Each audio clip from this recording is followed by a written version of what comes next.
Welcome to the Geeks Attic. This is a book review of Star Wars The High Republic, The Fallen Star.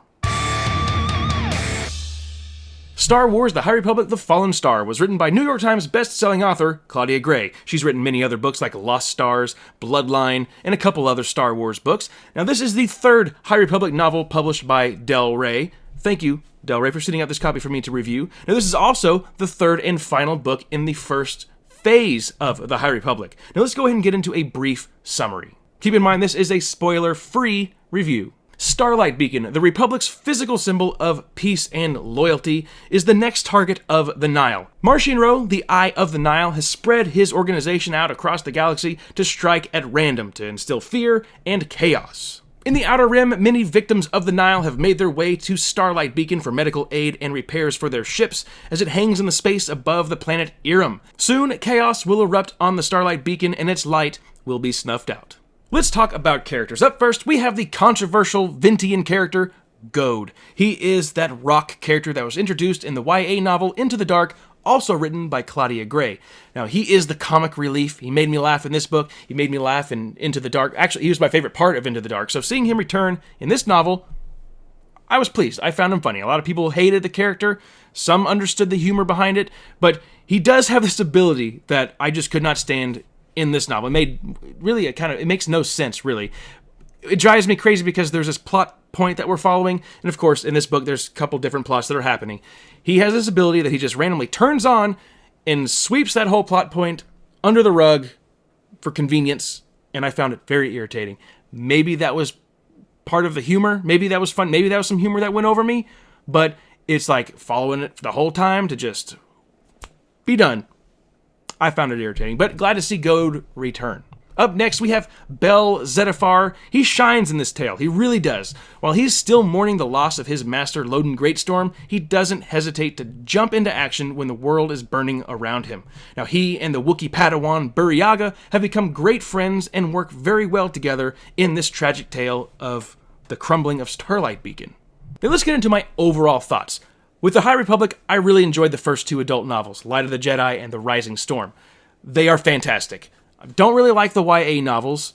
The junior reader books, or young reader books, what they call them, those are fine. But the YA, can't stand it. And I hate to say this, but it really feels like Claudia Gray could not break the mold of the YA novel structure, which drives me crazy.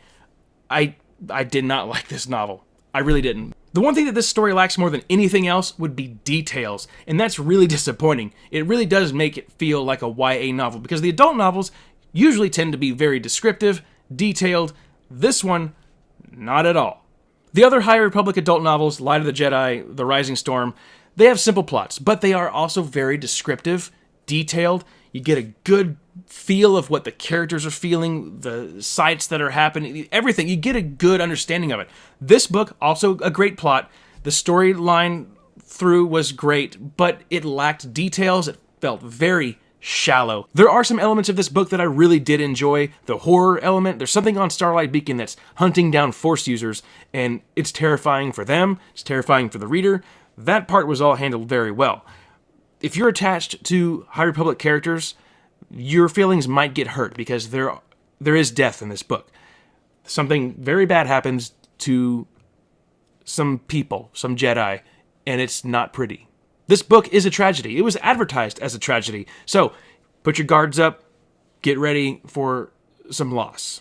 Some of my favorite characters in the High Republic are Elzar Mann and Stellan Gios. However, in this novel, I couldn't stand either one of them. They lacked leadership and the strength that they displayed in previous novels. Elzar Mann is trying to disconnect from the Force with this fear of falling down into the dark side, and Stellan Gios is like swollen with pride and has this weird grudge with Avar Kriss. They just seem so out of who they were in previous novels. I don't like it. I don't like who they were in this book at all.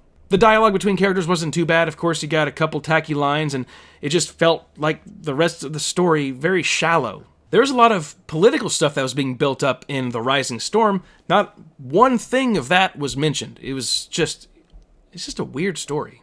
I can't help it. I just feel like Claudia Gray isn't reading the other stories, and that was this issue that I had with Into the Dark. It seems so disconnected from everything else that's happening. This one, the characters don't seem to be the same as who they were in previous books. And you've got the Chancellor So witnessing the destruction of Starlight Beacon and thinking that, oh man, this is the worst disaster that the Republic has ever seen. Wait a second, we just had billions of people die on a planet because pieces of ships are flying out of hyperspace, blowing up planets, killing billions of people.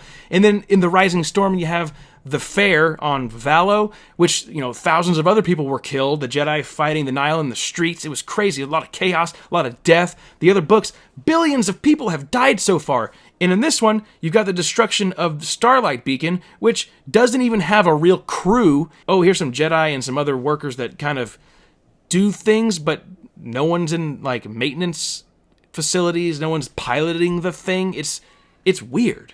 So do I recommend that you pick up and read Star Wars, The High Republic, The Fallen Star?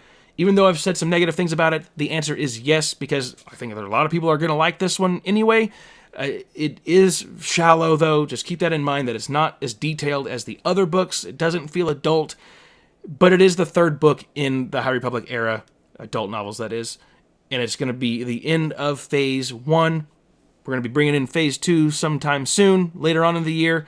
Looking forward to seeing what happens with the High Republic as we move forward. So for the rating, I am going to give this book a C. So if you would like to purchase this book, I'm going to provide a link down in the description box below. Feel free to hit that thumbs up button and subscribe so you'll be notified when I post more videos. Check me out across all social media at The Geeks Attic and thegeeksaddict.com.